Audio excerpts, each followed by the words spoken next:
بسم اللہ الرحمن الرحیم۔ السلام علیکم ورحمۃ اللہ وبرکاتہ۔ صحابہ کرام کے آثار کا مطالعہ جاری ہے اور ایک اور نشست کے ساتھ میں سید مطیع الرحمان آپ کی خدمت میں حاضر ہوں۔ ہمیشہ کی طرح ڈاکٹر عمار خان ناصر صاحب ہمارے پاس تشریف فرما ہے۔ ڈاکٹر صاحب السلام علیکم۔ وعلیکم السلام۔ ڈاکٹر صاحب آپ کی صحت طبیعت ٹھیک ہے؟ اللہ خیر کا و بڑا عافیت کرم سے؟ ہے، اللہ کا فضل ہے۔ آپ کی بڑی نوازش ہے، آپ ہمیں وقت عنایت فرماتے ہیں۔ آج ہماری جو آثار کا موضوع ہے وہ ہے دنیاوی اغراض کے لیے قرآن کو سیکھنا۔ اس بارے میں آثار کے اندر ہمیں کیا چیزیں نظر آتی ہیں صحابہ قرآن کا؟ سیکھنے کے پیچھے محرک یہ ہو کہ اس سے کوئی دنیاوی غرض فائدہ یا فائدہ غرض پوری ہوگی۔ صحیح۔ تو اس کو صحابہ کیسے دیکھتے ہیں؟ پہلے تو نبی صلی اللہ علیہ وسلم کی روایت ہے میرے سامنے۔ عبد الرحمن بن شبل کہتے ہیں کہ میں نے نبی صلی اللہ علیہ وسلم سے یہ سنا ہے، یہ فرماتے ہوئے کہ اقرأوا القرآن ولا تغلوا فیہ ولا تجفوا عنہ ولا تأکلوا بہ ولا تستکثروا بہ۔ چار چیزیں آپ صلی اللہ علیہ وسلم نے، راوی کہتے ہیں کہ تستکثروا کی جگہ تستکبروا بہ بھی ہاں، ہو سکتا ہے آپ نے ہو سکتا لا ہے۔ تستکبروا بھی کہا۔ چار چیزیں آپ صلی اللہ علیہ وسلم نے قرآن حکیم کے حوالے سے فرمائی۔ تو موضوع اصل میں وہی تسلسل ہے کہ قرآن کے ساتھ تعلق کے جو معیارات ہیں وہ کیا ہیں اور کہاں اس میں کوئی کجی آ سکتی ہے، ایک لحاظ سے اس کا تسلسل ہے۔ تو قرآن کے حقوق آپ نے بیان کیے جی کہ قرآن کے بارے میں تمہارا رویہ کیا اس طرح سارے نہیں کے سیگے، بالکل ٹھیک۔ تو لا تغلو فی، تغلو فی، قرآن کو پڑھو اس میں غلو نہ کرو۔ یہ تو وہی بات ہے کہ جو نبی صلی اللہ علیہ وسلم فرمایا کہ بہت کم وقت میں بہت زیادہ قرآن پڑھنے کی کوشش، نہ کرو، یہ غلو ہے۔ بالکل ٹھیک۔ تو عبادت میں بھی حد اعتدال سے تجاوز کرنا یہ غلو ہے، تو قرآن میں بھی آپ نے غلو سے منع کیا۔ بالکل ٹھیک۔ 7 دن میں پڑھو، بعض صحابہ کو بہت اصرار پر کہا کہ 3 دن میں پڑھ لو، ہر وقت اور بے تکان یہی پڑھتا ہے، یہ غلو ہے۔ بالکل صحیح۔ تو ایسا نہ کرو۔ تو ایک حق یہ ہے کہ قرآن کی قرأت میں غلو نہ کرو۔ دوسرا ولا تجفوا عنہ، قرآن سے بالکل منہ موڑ بھی نہ لو، یہ دوسری یہ ایکسٹریم دوسری ایکسٹریم ہے۔ قرآن یاد کر لیا اس کے بعد پرواہ ہی نہیں۔ تو قرآن کے ساتھ جفا عنہ مطلب اس سے روگردانی نہ کرو، یہ بھی نہ ہو۔ ولا تأکلوا بہ، ہاں، یہ ہماری اس نشست کا خاص موضوع ہے۔ قرآن کو کھانے کا یعنی مال کمانے کا ذریعہ نہ بناؤ۔ یعنی تمہیں قرآن کا علم حاصل ہے تو اس کو اس کا ذریعہ نہ بناؤ کہ اس کے ذریعے سے میں اب مال کماؤں، اس کے ذریعے سے روزی حاصل کروں۔ قرآن کو روزی کمانے کا ذریعہ نہ بناؤ۔ لا تأکلوا بہ ولا تستکثروا بہ، ولا تستکثروا بہ، اس کے ذریعے سے زیادہ چیزیں اکٹھی کرنے کی کوشش نہ کرو۔ یہ بھی وہی یہ اس مفہوم میں بھی ہے، اور اگر دوسرا جملہ آپ نے لا تستکبروا بہ، وہ بھی بہت اہم ہے کہ قرآن کے ذریعے سے یا قرآن کو معاشرے میں یا لوگوں کی نظر میں بڑائی پیدا کرنے کا ذریعہ بھی نہ بنو۔ یعنی یہ دنیاوی مفاد یا مال یا اس کا ذریعہ بھی نہ بنے، اور اس کو لوگوں کی نظر میں اپنی جاہ پیدا کرنے اور اس کا ذریعہ بھی نہ بناؤ، کیونکہ یہ دونوں چیزیں آسانی سے بن سکتے ہیں۔ آپ کو نظر آ رہا تھا بالکل صحیح کہ آگے چل کر یہ چیزیں، یہ سارے رویے بہت ہیں۔ غلو بھی نہ ہو، قرآن سے بالکل بے تعلقی بھی نہ ہو، قرآن کو اصلاً مال کمانے یا روزی کمانے کا ذریعہ نہ بنایا جائے، اور قرآن کا علم یا قرآن کے ساتھ اپنا تعارف اس لیے وابستہ نہ کیا جائے کہ اس سے مجھے لوگوں کی نظروں میں ایک جاہ اور ایک مقام حاصل ہو جائے۔ ابو سعید خدری کہتے ہیں نبی صلی اللہ علیہ وسلم سے، آپ صلی اللہ علیہ وسلم کا قول ہے کہ تعلموا القرآن واسألوا اللہ بہ، اور آپ نے ایک بات کی طرف اشارہ فرمایا کہ قبل ان یتعلمہ قوم یسألون بہ الدنیا، اس سے پہلے کہ وہ لوگ آئیں جو، تو یہ آپ صحابہ کو سکھا بھی رہے ہیں اور ایک یعنی پیشن گوئی بھی کر رہے ہیں کہ تم قرآن کو سیکھو اور اس کے ذریعے سے مانگنا تو اللہ سے مانگو، کیونکہ جلد تمہارے بعد ایسے لوگ آئیں گے کہ جو قرآن سیکھیں گے، لیکن ان کے پیش نظر یہ ہوگا کہ اچھا مسلمانوں کے معاشرے میں قرآن کے قاریوں کی، قرآن جاننے والوں کی بڑی قدر و منزلت ہے، ضرورت ہے، تو چلو اس کو ہم ایک اپنا پروفیشن بناتے ہیں۔ تو لوگ آئیں گے اور وہ سیکھیں گے، اور وہ اس سے اللہ سے نہیں مانگیں گے، اس کی بنیاد پر لوگوں سے مانگیں۔ ایک دوسری بات میں اور بھی یتعجلونہ ولا یتعجلونہ، جی وہ آگے روایات الگ روایت ہے جی، بلکہ اسی روایت کا کچھ حصہ ہے، اسی روایت کے کسی ورژن میں وہ بھی ہے، بالکل ہے کہ اس کا اجر تو انسان کو طالب ہونا چاہیے، لیکن وہ اللہ سے طالب ہونا چاہیے جو آخرت میں ملے گا۔ لیکن لوگ آئیں گے اور وہ اس کا اجر چاہیں گے کہ دنیا میں مل جائے، جلد مل جائے، وہ اس کو مؤخر نہیں کریں گے قیامت تک کے لیے۔ اور آپ نے جب یہ فرمایا کہ قوم آئے گی جو دنیا مانگے گی، تو ساتھ ہی فرمایا کہ فن القرآن یتعلمہ ثلاثۃ نفر رجل یباہی بہ ورجل یستأکل بہ ورجل یقرؤہ للہ، یعنی 3 قسم کے تو لوگ۔ 3 آپ نے محرک بیان کر دیے، جیسے آپ اور اعمال کے بارے میں بھی، شہید کے بارے میں آپ نے جی بالکل، اور دوسرے ان کے بارے میں، سخی اور اس طرح ایک خالص دینی عمل قرآن کو سیکھنے کا، اس کے بھی محرکات مختلف ہو سکتے ہیں۔ میں ایک آدمی وہ ہے جو اس لیے سیکھے کہ لیباہی بھی، تاکہ وہ لوگوں میں قرآن کا عالم کہلائے، قاری کہلائے، اور اس سے وہی جاہ والا، جی وہی اس کی اپنی تسکین ہو جاہ کی، اور لوگوں کی نظروں میں اس کا ایک سٹیٹس بن جائے۔ اس لیے بھی لوگ سیکھیں گے، اور اس لیے بھی کچھ لوگ سیکھیں گے کہ اس کے ذریعے سے ہم روزی روٹی کا مسئلہ حل ہو جائے گا، تو اس لیے سیکھتے ہیں کہ قرآن پڑھ کے ہمیں مال ملے گا۔ اور تیسرا آدمی وہ ہے جو اس لیے سیکھتا ہے کہ اللہ کی رضا حاصل کرے۔ تو تیسرے آدمی بنو، پہلے 2 میں سے کوئی نہ بنو۔ بالکل صحیح۔ تیسری روایت ہے سہل بن سعد سے، اور یہ بھی نبی صلی اللہ علیہ وسلم کا ہی قول ہے، آپ صلی اللہ علیہ وسلم کی حدیث مبارکہ ہے۔ آپ نے فرمایا کہ اقرؤوا القرآن قبل ان یجیء قوم یقیمونہ کما یقام القدح یتعجلون اجرہ ولا یتعجلونہ۔ یہ وہی آپ نے شروع میں تھوڑا سا اشارہ فرمایا، اور یہ بہت اہم بات ہے۔ آپ نے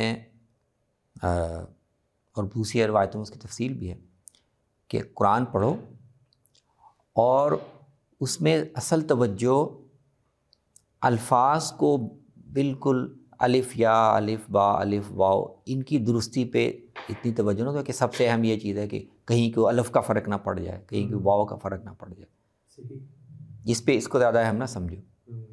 یہ فرق پڑتا ہے تو یہ اللہ معاف کرے گا، لیکن توجہ تمہاری وہ ان پہلوؤں پہ رہنی چاہیے جو حامل قرآن کے ہوں۔ تو فرمایا کہ تمہارے بعد ایسے لوگ آئیں گے جو اس پہلو کو تو سب سے اہم سمجھیں گے، وہ اس کو ایسے قرآن کو ایسے سیدھا کریں گے جیسے تیر کو سیدھا کیا جاتا ہے نا، کوئی یہاں کوئی مد اونچی نہ ہو جائے، کوئی نیچی نہ ہو جائے، کوئی الف واو کی لمبائی موٹائی یہ کم نہ ہو جائے، وہ سارا زور ان کا اس پر صرف ہو جائے گا۔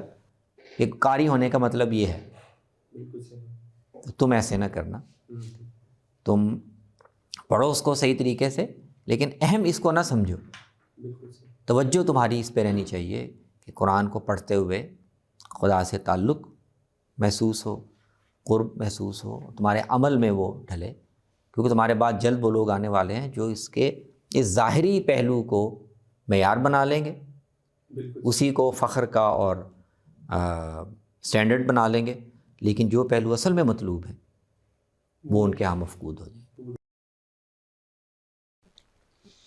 ابو فراس کہتے ہیں کہ حضرت عمر فاروق رضی اللہ تعالیٰ نے فرمایا کہ بڑی خوبصورت انہوں نے یہ گفتگو فرمائی، کہنے لگے کہ اے لوگو، جب ہمارے درمیان نبی صلی اللہ علیہ وسلم تھے تو ہم تمہیں جانتے تھے، پہچان لیتے تھے، اور وحی کا سلسلہ جاری تھا، اور اسی کے ذریعے تمہارے بارے میں ہمیں معلوم بھی ہو جاتا تھا۔ اب کیا ہے کہ فقط ذہب رسول اللہ صلی اللہ علیہ وسلم، نبی صلی اللہ علیہ وسلم دنیا سے تشریف لے گئے ہیں، وانقطع الوحی، اور وحی بھی منقطع ہو گئی، وحی کا سلسلہ منقطع ہو گیا۔ اب ہم تمہیں جو پہچانیں گے، یا ہم تو بما اقول لکم، من اظہر منکم خیرا ظننا به خیرا اور وَأَحْبَبْنَاهُ علیہ، تو ہم جو کوئی تم اب تمہارے ظاہری اعمال ظاہر میں سے تم جو کچھ کرو گے ہم تو اسی کے مطابق معاملہ کریں گے. اور پھر انہوں نے آگے سے یہ فرمایا کہ من قرأ القرآن انما یرید اللہ وما عنده وانا ارى انه من قرأ القرآن انما یرید اللہ. میں دیکھتا ہوں کچھ لوگ ایسے ہیں جو قرآن کو اس لیے پڑھیں گے کہ اس سے مراد وہ اللہ کی رضا اور نہیں، وہ یہ کہہ رہے ہیں کہ پچھلی بات کہنے کے بعد آخر میں وہ یہ کہہ رہے ہیں کہ میرا ایک وقت تک خیال تھا کہ قرآن کو پڑھنے والے کا تو محرک اور کوئی ہو ہی نہیں سکتا. قرآن تو وہی پڑھے گا جو اس سے اللہ کی رضا حاصل کرنا چاہتا ہے. لیکن آخر میں انہوں نے ایک بات اب انہوں نے کہا کہ ان رجالا یقرؤونہ یریدون به ما عند الناس. اب مجھے پتہ چلا کہ لوگ تو ایسے بھی ہیں، لوگ بھی نظر آ رہے ہیں کہ اب اس لیے قرآن سیکھ رہے ہیں کہ اس سے لوگوں کے پاس جو کچھ ہے وہ حاصل کر لیں.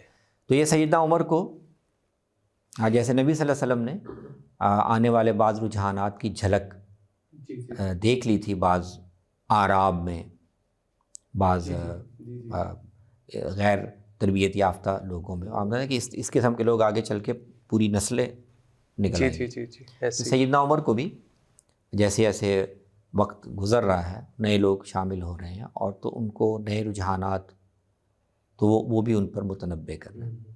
تو یہ اثر بہت اہم ہے. ایک تو بڑی اہم بات اس میں شروع میں یہ کہی ہے کہ رسول اللہ صلی اللہ علیہ وسلم کے دور میں تو آپ کو لوگوں کے بارے میں اطلاع ملنے کا کہ وہ ان کے عزائم کیا ہیں، نیتیں کیا ہیں، پس پردہ محرکات کیا ہیں، وہ تو وہی جاری تھی، وہی کے ذریعے آپ کو تو وہ پتہ چل جاتا تھا. اب تو وحی کا سلسلہ ختم ہو گیا. اب اس طرح کی چیزیں جو مخفی ہیں، غیب میں ہیں، ان تک جاننے کا ہمارے پاس کوئی ذریعہ باقی نہیں رہا. نہیں ہے. تو اب تو ہم صرف ظاہر پر دیکھیں گے، ظاہری حالات کے لحاظ سے. تو اس میں متنبع کرنا چاہ رہا ہوں کہ ظاہری اعمال میں ہم تو ظاہری طور پر جو کہ آدمی کام کر رہا ہے اس کے لحاظ سے جج کریں گے، اسی کے لحاظ سے پسندیدگی ناپسندیدگی کریں گے.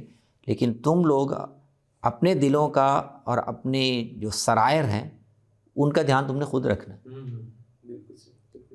تو اپنی نیتوں کو خالص رکھو. میرا یہی خیال تھا کہ قرآن سیکھنے کا محرک اور کیا ہو سکتا، لیکن اب مجھے نظر آ رہا ہے کہ کچھ لوگ اس لیے سیکھ رہے ہیں اور آگے چل کر اور سیکھیں گے کہ ان کا اصل مطمع نظر یہ ہے کہ اس کے ذریعے سے لوگوں کے پاس جو کچھ ہے وہ حاصل کیا جائے.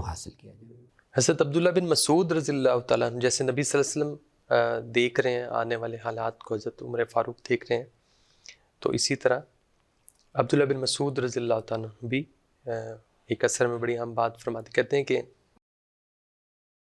کیف انتم اذا لبستم فتنۃ یحرم فیہا الکبیر ویربو فیہا الصغیر، کہ کیا تمہاری حالت ہوگی تم ایسے تم ایک ایسے فتنے کے ماحول میں خود کو پاؤ گے جس میں بڑے جو ہیں وہ بوڑھے ہو جائیں گے، جو ہیں وہ اور بڑھاپے میں پڑ جائیں گے، اور چھوٹے جو ہیں وہ چھوٹے ہیں وہ اس میں پرورش پائیں گے.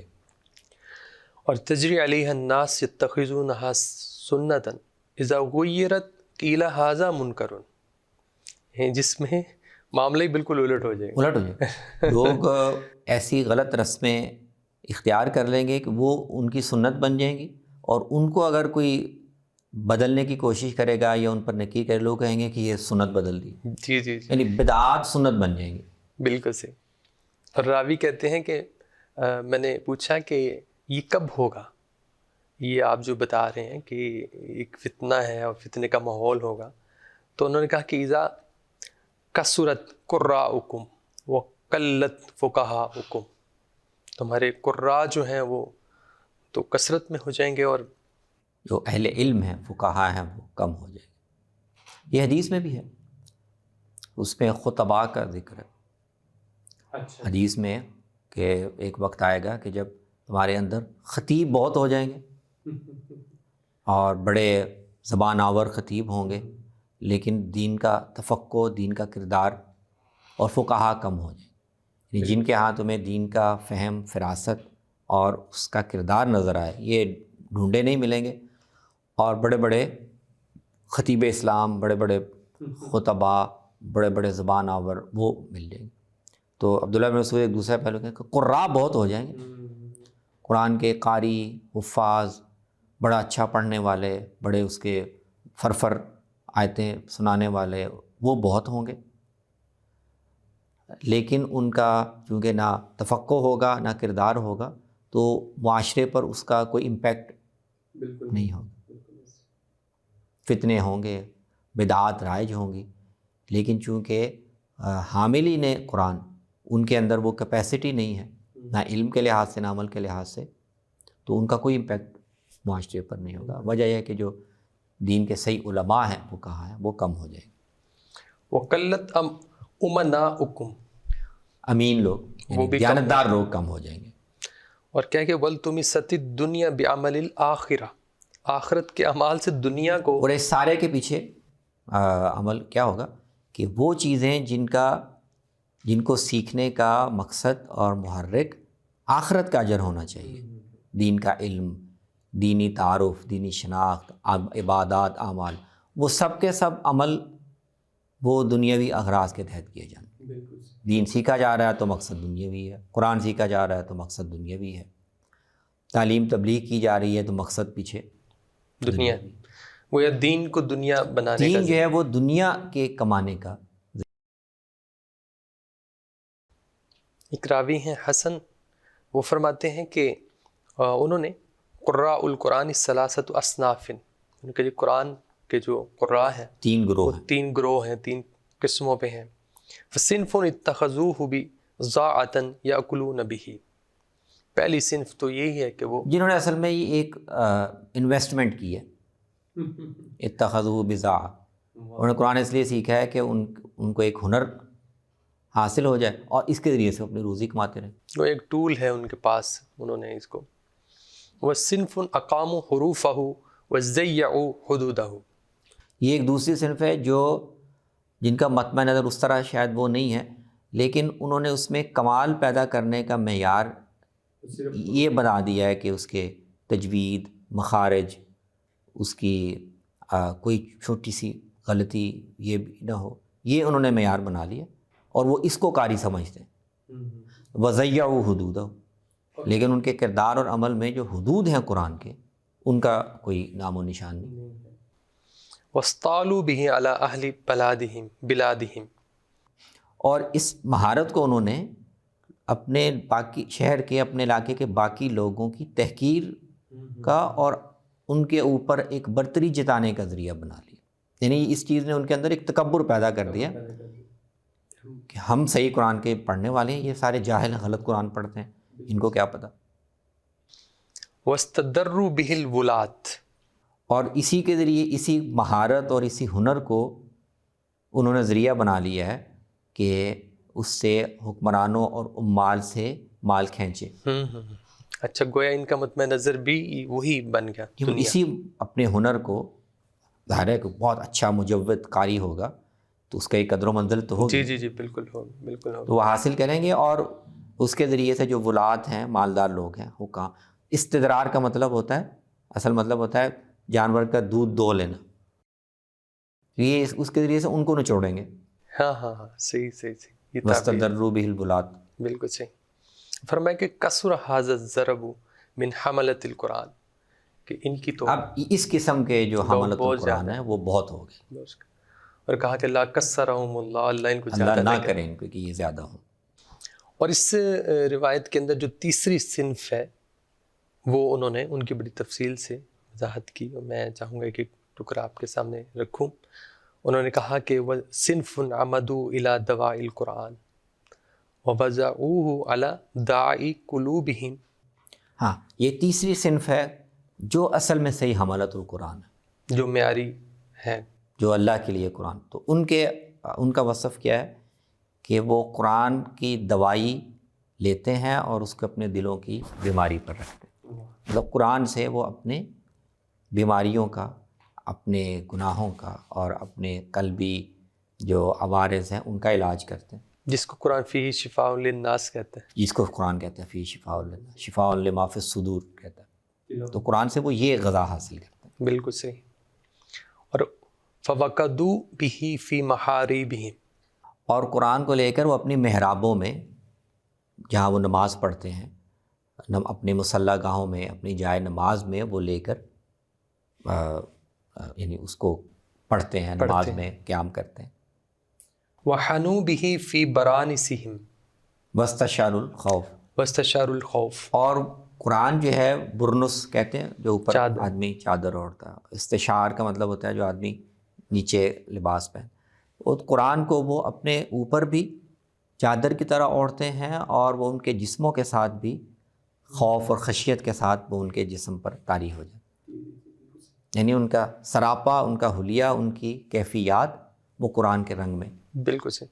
اور یہ وہی قرآن کی مجھے لگتا ہے آیات کی طرف اشارہ بھی ہے جس میں وہ ان کی جلدیں اور ان کے جلد چمڑے خدا کے خوف سے رونگٹے کھڑے ہو جاتے ہیں۔ اور پھر فرمائے کہ وَارْتَدَوُا الْحُزْنَ، اور قرآن پڑھ کر انسان کو جو دنیا کی بے ثباتی پر، اپنے گناہوں پر ایک غم تھا، اس کی چادر انہیں اوڑھی ہوتی ہے، ان کی شخصیت ایک بے پرواہ لاؤبالی شخصیت نظر نہیں آتی، اس پر ایک فکر مندی کی، خوف کی، حزن، سنجیدگی کی کیفیت تاری ہے۔ اولئک الذین یسقی اللہ بہم الغیث، تو اصل میں اللہ تعالیٰ جن کچھ نیک بندوں کے ذریعے سے، جن کی وجہ سے، جن کی برکت سے دنیا میں یہ بارشیں برساتا ہے، وہ اس طرح کے چند نیک لوگ ہیں۔ وَيَنْصُرُ بِهِمْ عَلَى الْأَعْدَاءِ، اور مسلمانوں میں جب تک نیک لوگ کچھ اس طرح کے ہیں تو ان کی وجہ سے اللہ تعالیٰ جنگ میں مسلمانوں کو دشمنوں پر فتح نصیب کرتے ہیں۔ اور پھر آخر میں فرماتے ہیں کہ وَاللَّهِ لَهَذَا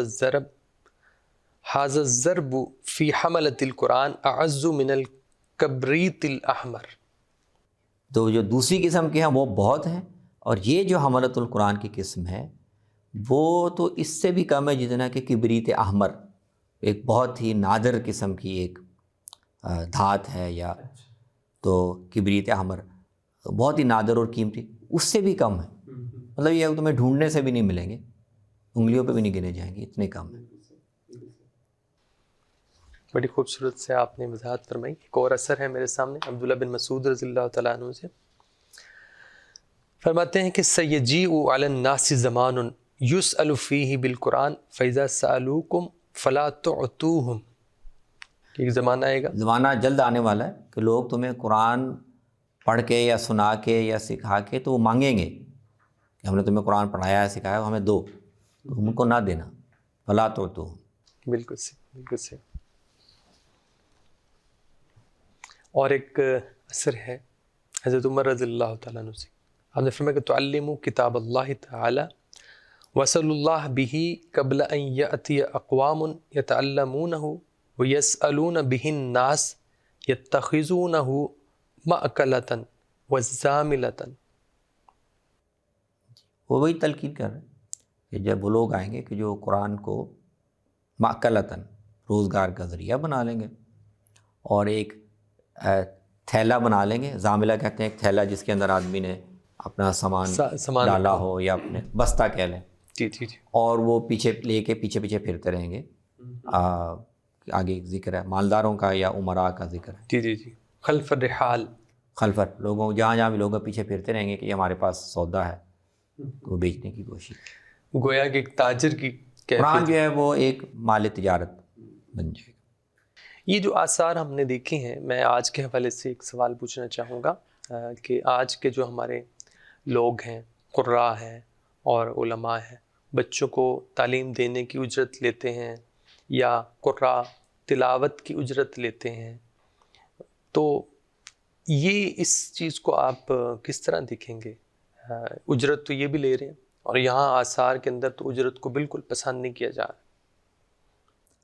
ہاں، ان آثار میں ویسے اجرت اس طرح زیر بحث نہیں ہے، یعنی ان آثار میں تو محرک دنیا ہے، زیر بحث ہے، کوئی غرض، وہ محرک تو ظاہر ہے جہاں بھی ہوگا، یعنی قرآن سیکھنے کا محرک اگر یہ ہے کہ اس کے ذریعے سے میں یا اس کو مستقل روزگار کا ذریعہ بنا لوں، یا اس سے مجھے لوگوں میں جو مقام اور جا حاصل ہوگا اس کو میں استدرار کا، لوگوں سے مال سمیٹنے کا ذریعہ بنا لوں، یہ تو ہر حال میں مذموم ہے، اور وہ اس پہ ہمیشہ متنبع رہنا بھی چاہیے، کرنا بھی چاہیے کہ اللہ کو، اس کے پیغمبر کو جو حملۃ القرآن مطلوب ہیں وہ یہ نہیں ہے۔ تو قرآن کو سیکھ کر یا پڑھ کر کسی بھی حوالے سے محرک یہ ہو سیکھنے کا کہ میں اس کے ذریعے سے فائدہ، تو وہ تو کسی حال میں بھی محمود نہیں ہے، مذموم ہے۔ اور اسی طرح باقاعدہ یعنی قرآن کی تلاوت کر کے اس کی اجرت حاصل کرنا، یا وہ توقع رکھنا یا طے کرنا کہ اب ہم تلاوت کی ہے تو ہمیں اتنے اجرت دی جائے، تو یعنی اس میں اور کوئی ایک شو کر کے اس سے پیسے کمانے میں کوئی فرق نظر نہیں آ رہا۔ تو یہ تو دونوں صورتیں بالکل ٹھیک نہیں لگتی۔ باقی ایک چیز اور ہے قرآن پر اجرت لینے کا، اس کے بارے میں ہمیں صحابہ اور تابعین کے ہاں، فقہا کے ہاں ایک بحث ملتی ہے کہ قرآن آپ نے سیکھا ہوا ہے اور آپ کسی کو تعلیم دیں، کہ میں تمہیں قرآن سکھاتا ہوں، میں ایک ذمہ داری قبول کرتا ہوں، میں وقت دوں گا، پابندی کروں گا اور تمہیں قرآن سکھا دوں گا۔ تو یہ اس میں قرآن کی اصل میں ظاہر اجرت اس طرح نہیں ہے، لیکن تعلیم دینا ایک عمل ہے، ٹھیک ہے، اس کے لیے اس نے وقت نکالا ہے، وقت نکالا ہے، ذمہ داری ادا کی ہے، اور تو کیا یہ بری چیز ہے؟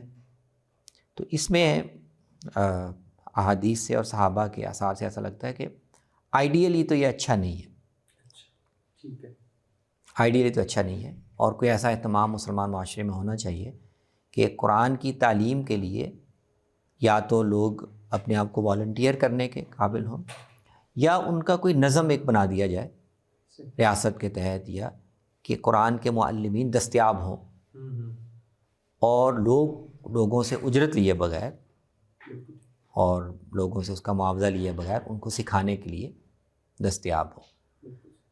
یہ آئیڈیل تو یہ ہے، لیکن بہرحال آپ کو اس میں پھر ملتی ہے، رخصت بھی ملتی ہے کہ آئیڈیل تو یہ نہیں ہے، لیکن